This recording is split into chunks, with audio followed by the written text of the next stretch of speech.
can't thank you enough for listening to this show and being part of this community. If you've listened in the past, you've likely heard me say that the reason I created this podcast is to normalize the conversation around imposter syndrome. There has been some great discussion about imposter syndrome lately, particularly around the ways in which the imposter syndrome label pathologizes the individual and lets the system off the hook. I could not agree more. But I also come from a strong bias towards self-empowerment. Regardless of the forces that have led us to imposter syndrome, and it differs based on factors such as race, gender, cultural upbringing, etc. These feelings are real and they're very disruptive. So while we absolutely need to focus on structural change as it relates to systemic bias, inclusion, and psychological safety, in the meantime, we can also empower ourselves to manage imposter syndrome and other confidence challenges. My goal here is to share the stories of successful people who have experienced self-doubt and have learned how to navigate it more effectively. I hope these stories will make you feel less alone in your journey and will inspire you to embrace your strengths more powerfully. Please help us expand the reach of these stories by subscribing and/or leaving a 5-star review. Thank you, thank you, thank you. Welcome, Amy. I am having so much fun already talking to you even before we hit the record button, so I can't wait to continue this conversation. So let's start by having you introduce yourself. Awesome, Kim. Thank you so much for having me. I am just thrilled to chat with you and also this incredible topic. It's so important. So my name is Amy Pocsik. I'm the CEO and co-founder of the Women's Business League, which is a national networking community for powerhouse women who come together to connect, grow, and prosper. I also recently launched my business coaching platform called Bold Moves, where I partner with amazing female founders to really own the role of CEO personally and professionally. That's so exciting. And you shared a little bit with me about your work, and I'm sure we'll hear more about it too as we're moving forward. I want to hear more about your journey. How did you get to where you are? And has imposter syndrome played a role in any of that? Yes, I love this question so much. Thank you. I started my journey, I think back to the college days, which were so much fun. And I studied accounting, finance, business. That was the path that I saw before me. Graduated and worked for one of the top firms in Boston, which I was so thrilled to land that job. I'll never forget that. And I started climbing the corporate ladder. You know, I often joke that I was a people pleaser who grew up to be a box checker, who graduated to be a ladder climber until I realized I was climbing someone else's ladder. So I was climbing that ladder. I even got a master's degree in accounting. I got my CPA designation, and I didn't really pick my head up for a really long time. But as I was so busy working, I had this feeling deep down in my heart that there had to be something more. So although I really enjoyed the work I was doing, I was always great with numbers, math came easy to me. I felt in my heart that there had to be something more. That being in finance and accounting wasn't all that there was for me. And so although I was happy in many areas of my life, I felt very unfulfilled in my work. And so I was having this, this gnawing feeling in my heart and just kind of pushing it aside. But there was a game-changing moment, and it came when I had lunch with a mentor of mine who was climbing the same ladder, but she was about 15 years ahead of me. Now, she had no idea that I had been feeling this way. And over lunch, she described to me that she felt like she missed her chance at building her dreams. She felt that her relationships had suffered because she had been working so much and her energy was dried up. And as she was telling me this, it was like I was looking into a crystal ball in my future if I stayed on this path. Mm. And in that moment, I made a decision. I am not going to settle in my one and only life. Wow. Wow. So what happens next when somebody, because I can imagine there are a lot of people listening who probably have similar feelings, but have no idea how to actually convert that into action. When you came to that realization and made that choice for yourself, what did you do? Yeah, I love that question so much. So the first thing that I did was I gave myself permission to hold the space for that dream in my heart. And what that meant was that I was going to allow myself to consider alternatives. So I was going to pick my head up from being so busy with my work and carve out some time and space to consider what else was possible for me.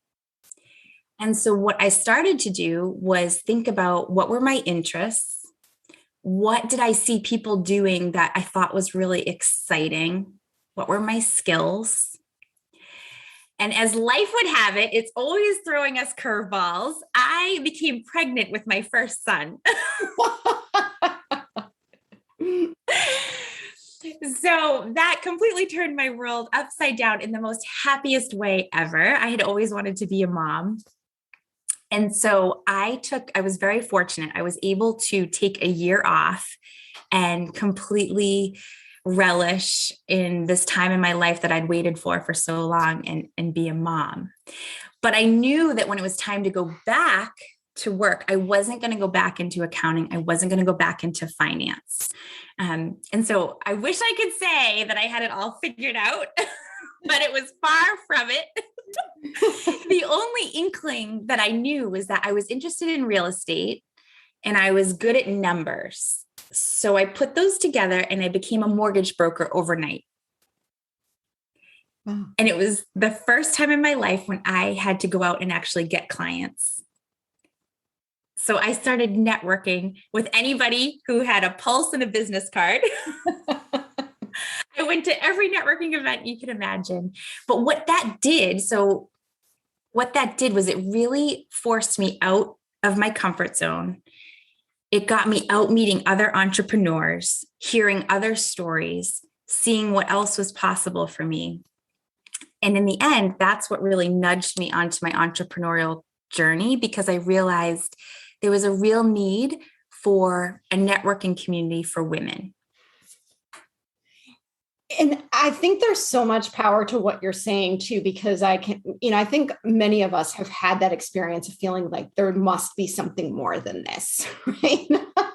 I certainly have, but it's also really hard to see the path forward because you don't know what you don't know. And until you create opportunities to get access to different pathways and different alternatives, like you described them, you just don't know what's possible. And a lot of times we also tell ourselves stories like, oh, that's a fantasy, that will never happen, and it's not realistic, whatever version of that narrative is running through our brains. So I love that your story includes an interim step too, that reflects the strengths and interests that you had.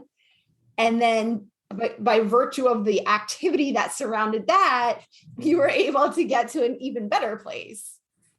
Yes, 1,000,000%. So we have to get into action, right? The worst place to be when you're making a big change is inside your own head. You've got to get out there and experience things, and you've got to get out there and talk to people and see what lights your heart up. It's only through being in action that you're going to learn. So I'm so glad that you mentioned that, because it's a critical step. Absolutely. I personally have always felt like my own head is a very dark place.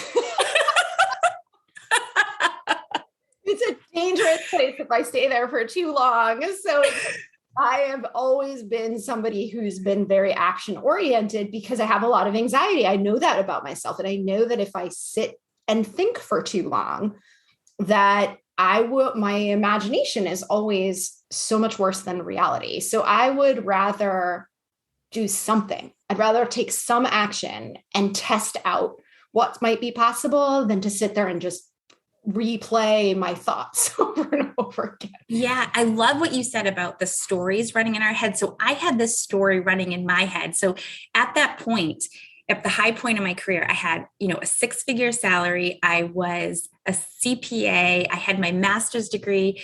I was negotiating $1 million contracts. So I had this story running in my head, like, you've built this. How could you possibly walk away from a successful situation? And I'm saying that with air quotes because it was a success from the outside in.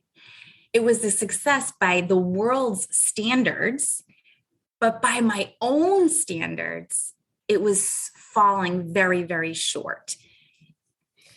And let me ask you about that too, because I think that's such an important point. When you have invested a lot of yourself in your career, whether that's educational, whether that's just experience, and you are on paper the definition of success, sometimes the story that we tell ourselves when we realize this isn't where I want to be is one that we turn inward and say, well, there must be something wrong with me. Why don't I want what other people would kill for, right? Or everybody around me seems to be doing well. Why? What's my problem? Did you make it about yourself?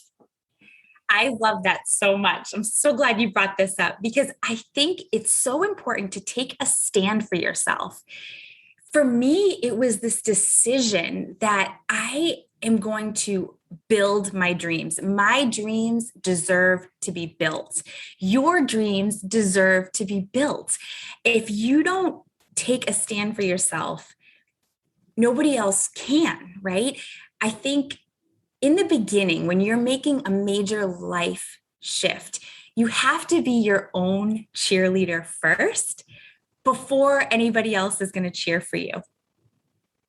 Yes. And what's so important about what you said is you were at the time of this transition, it wasn't about entirely, it wasn't about getting out of, it wasn't an escape route from where you were. It was about running towards.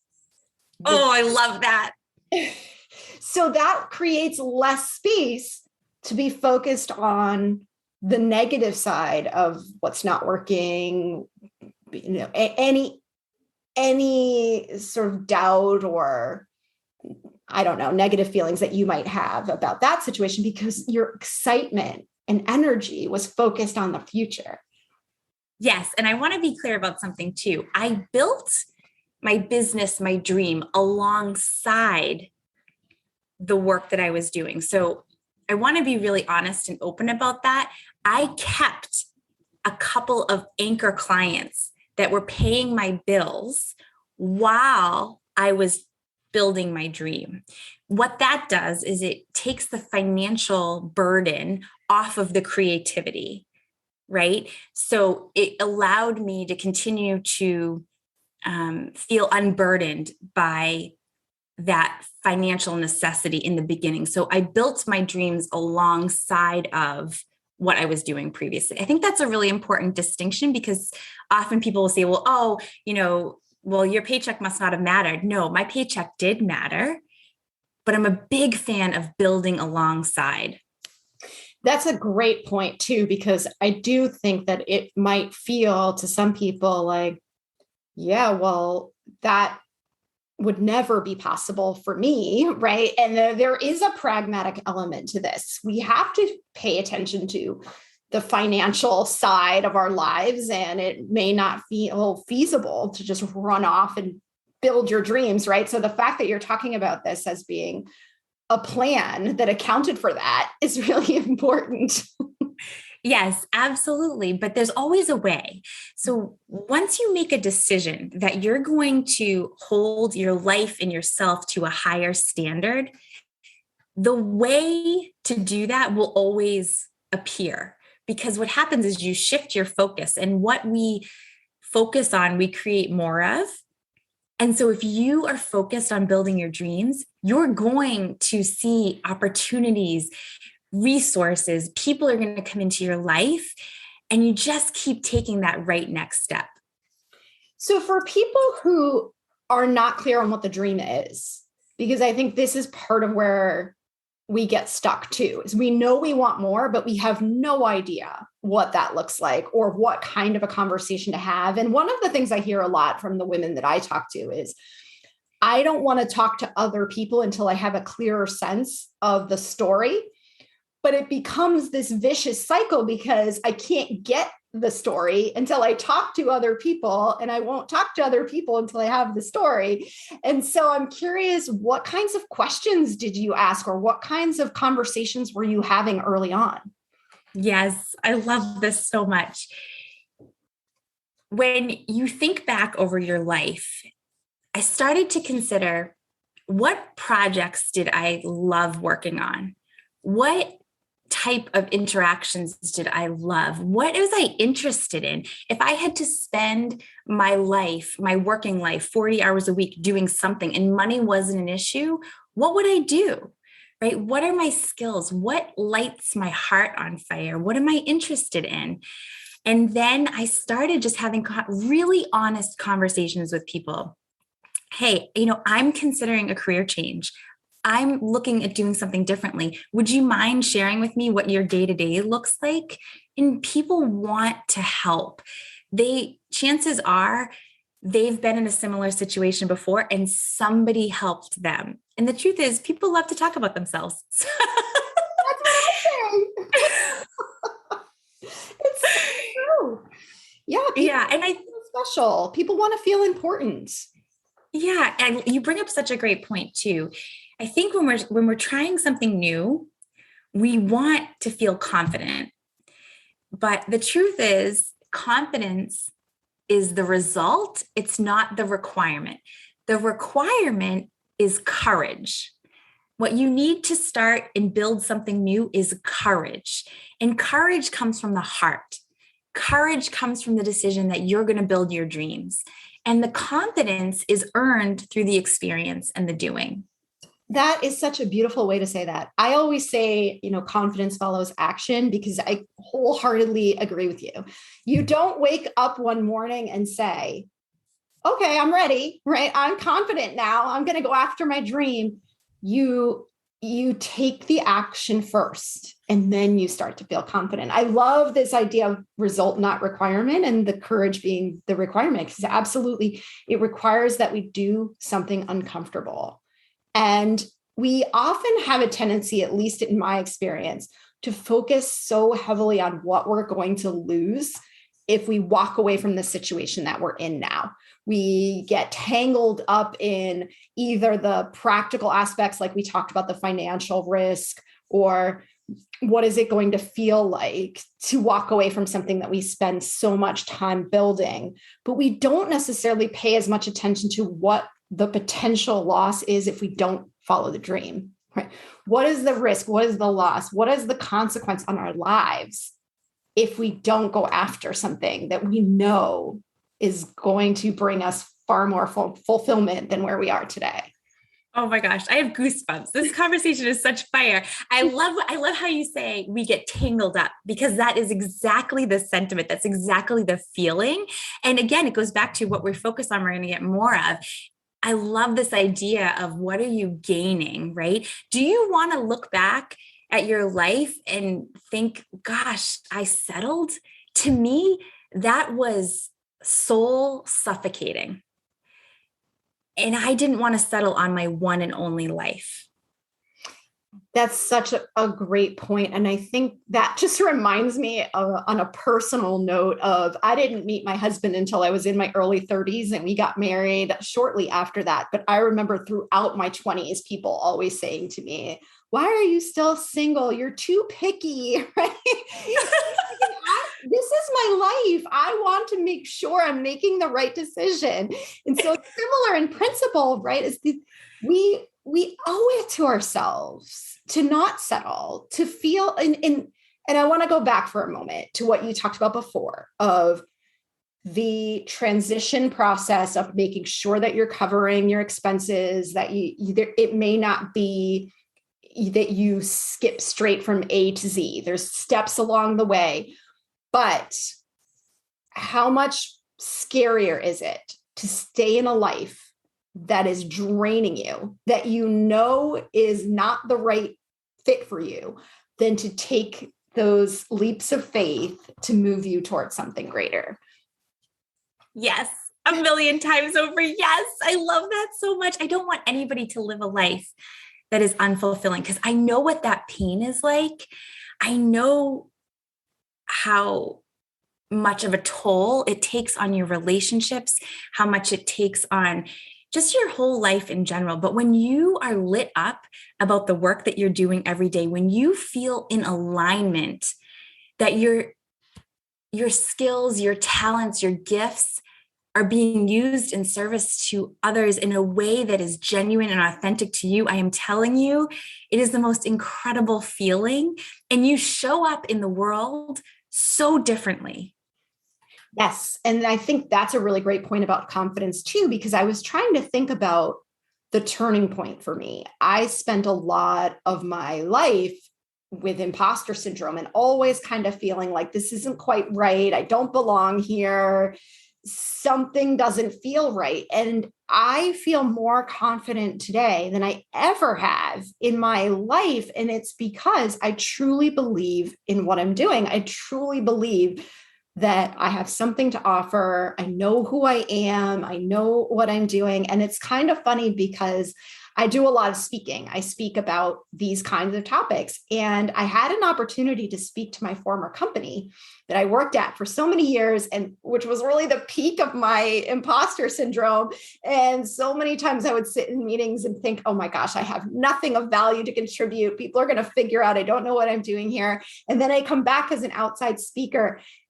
And I had no problem speaking to a group of, so many people that were, probably former colleagues, because I was speaking about something that I am truly passionate about, right? So I wasn't different.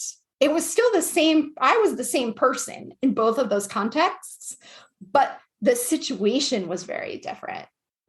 Oh, I love that so much. One of my core values is contribution. I believe that our gifts and talents are in us to serve others. And when you're in that flow of your life, it's incredible. It's absolutely incredible. So I love that you went back into a space from a position of strength and you just blew it out of the water. I can't imagine. It must have been incredible. Well, you're so right too about that coming, because I think about that a lot too, is there's no greater confidence strategy than being of service, than coming from your greatest strengths in service to others. We just feel so much more, I think we feel so much more in connection with our value, but we're also so much more externally focused. We're not paying attention to the inner critic, that inner dialogue that's holding us back. The flow is a great way to describe it. Yes. And I think there's a second part to this. So once you get really clear on your gifts and your talents, it's like, okay, great. And then you find a place to serve, right? But I think what comes up for a lot of people, and it certainly came up for me, is like this feeling of, well, wait a minute. What if nobody wants my gift? There's another inflection point, right? That you kind of have to get over and say, well, you know what? I'm just going to see, and giving yourself permission to try. So I think that's another hurdle that can be really hard for people. They might know what their gift is, but they're scared that maybe there's not an outlet for it. That's a really good point. On a practical level, are there ways that you have found to test that? Yes, 1,000,000%. So I always say, from a business standpoint, when you're bringing a business to life, the first thing you want to do before you even get into the branding process and the building and all of that is to cozy up next to your customer, like two teenagers in a movie theater pre-COVID. So you want to do things like conversations, you want to do some market research, right? You really want to get dialed in and understand their pain points, and then see if there's synergy between what you have to offer and what their needs are. And then once you understand that, you can build a business. So I always say a business is built on relationships. So the first relationship you want to get really dialed in is between you and your ideal client. That's a really good point too. And I think you can do this in different ways, in ways that feel more natural to you. I think that the one-on-one conversations are really powerful. For me, I think the first time I realized that I had hit gold with this whole conversation was when I did a presentation on imposter syndrome to my alumni organization, and it broke all of the attendance records prior to that point. And I remember thinking, oh my gosh, we're hitting a nerve here. And from that point forward, I started promoting this as my signature presentation. And every time I showed up, this has nothing to do with me. This is all about the conversation. People would just flock to it. And so that for me was a definite signal that there is value in what I'm talking about. And so whatever opportunity you have, whether it's writing, speaking, just having conversations, there's plenty of ways to test the message.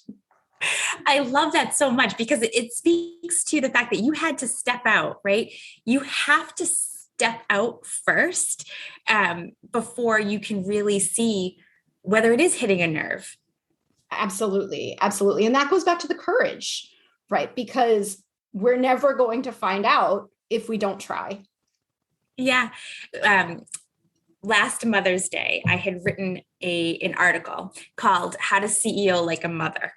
And it was very authentic and genuine to my heart, but I had no idea how it was going to be received. So I put it out on LinkedIn, and I remember I posted it, and it was at night. So I went up to my bedroom and said to my husband, I don't know if I should put it out there. You know, all the fear, doubt, and worry was coming through my head. And he said, just go to bed and wake up in the morning and just see. Well, I woke up in the morning, and clearly from the feedback, it had, hit a nerve again. So I think giving ourselves that space to put something out there, it takes a tremendous amount of courage. And I don't think that the fear never goes away, is what I would say. Mm-hmm. Yeah. And I think one of the things that's been really helpful for me is to recognize that fear, anxiety, that physiological response is the same as excitement. There really isn't a difference in terms of what's happening to us physically, but the difference is in the story that we tell ourselves. So it's gonna feel scary, but that scary is excitement, because if you didn't care, right, you wouldn't feel anything. So I think if you tell yourself the story of, I'm really excited for this opportunity, I'm really excited for this conversation, or whatever it is that you're doing, you're going to have a very different experience than if you give in to the fear. Yes, I love that so much. And one of the sort of tricks that I learned along the way was really setting an intention before every project, every interaction. I set an intention before this conversation today, and really getting purposeful about, what do I want my desired outcome to be? How do I want to feel at the end of whatever the next situation, hour, whatever it is ahead of me? And doing that consistently has been a game changer. That's a really great practice for anybody, even if you are happy in the role that you're in, or you're not anywhere near a time when it feels like you're ready to make a change.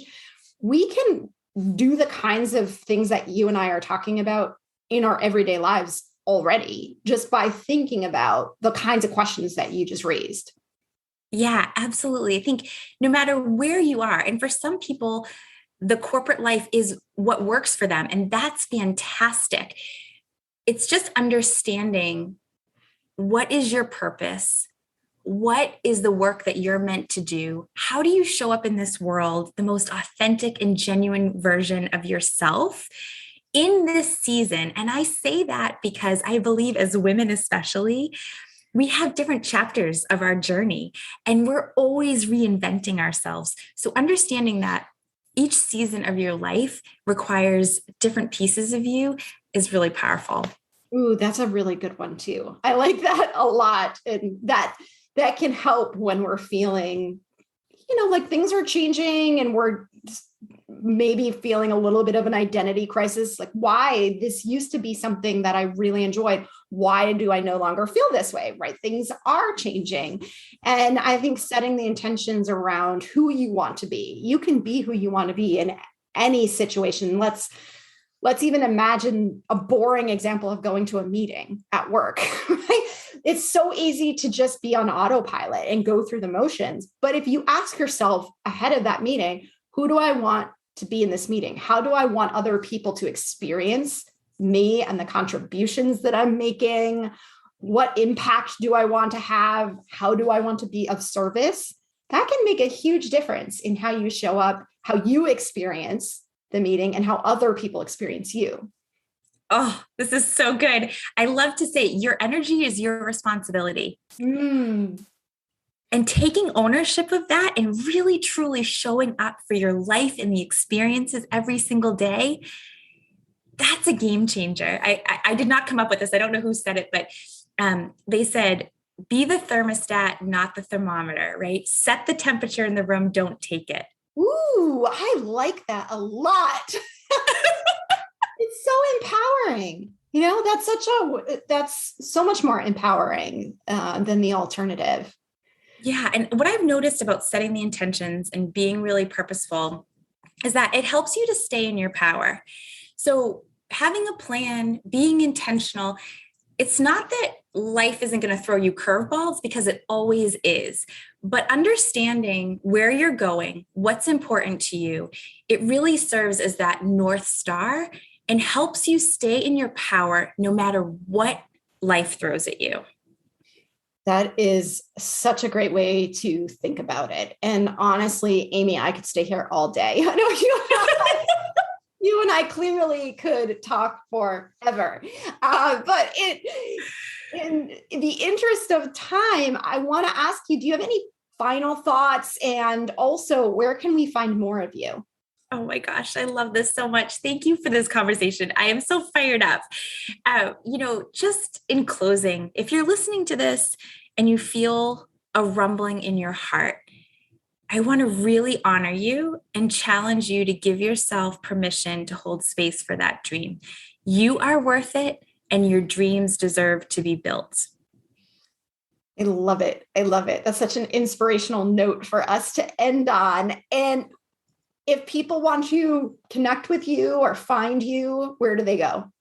Absolutely. You can find me on LinkedIn at Amy Pocsik, Pocsik. You can follow along on Instagram at Amy Pocsik at Women's Business League as well.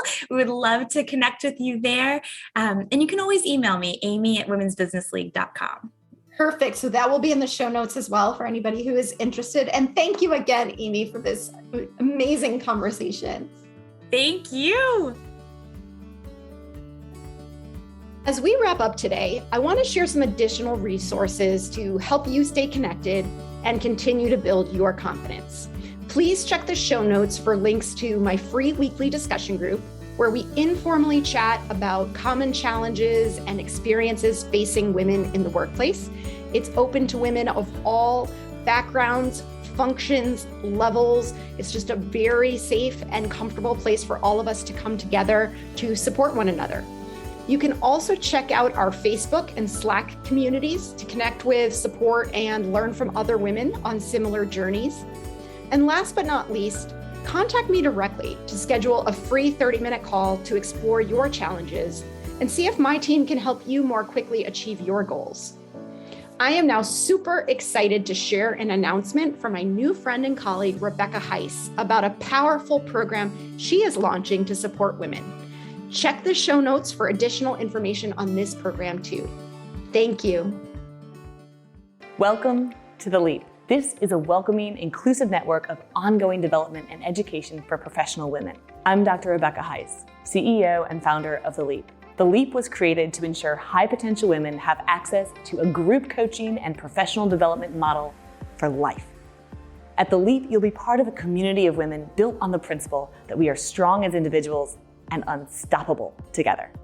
The Leap works by bringing together women in small cohorts. Think you and your soon-to-be 12 best friends and confidants for accountability, personal and professional development, and networking.